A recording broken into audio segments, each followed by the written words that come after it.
Hi, I'm Dr. Dan Butterman, and this is the CDOCS tip of the day. I want to talk about sprue position, and one of the issues that can potentially occur is when we have large size restorations like this.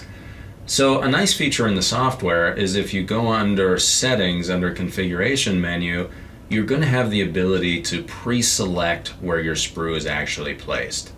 So if I click on my initial sprue position, I can tell the software, well, when you do a molar restoration, I would always like the sprue on the buccal, or I'd always like it on the lingual, and it'll attempt to create it there. That's really nice, but sometimes in larger restorations, that can create a problem.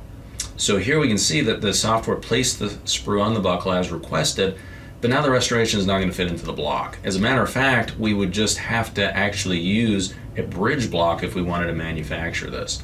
So now with intention, I'm going to have to move that sprue onto another surface of the restoration to allow it to fit into the correct size block.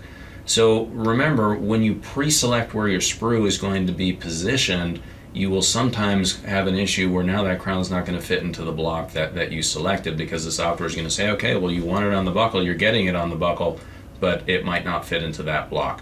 So if you ever have that issue, do make sure that you open your tools and adjust your sprue. It might be a situation where you now have to remove the sprue from a contact, but at least it'll fit into the size block that you have.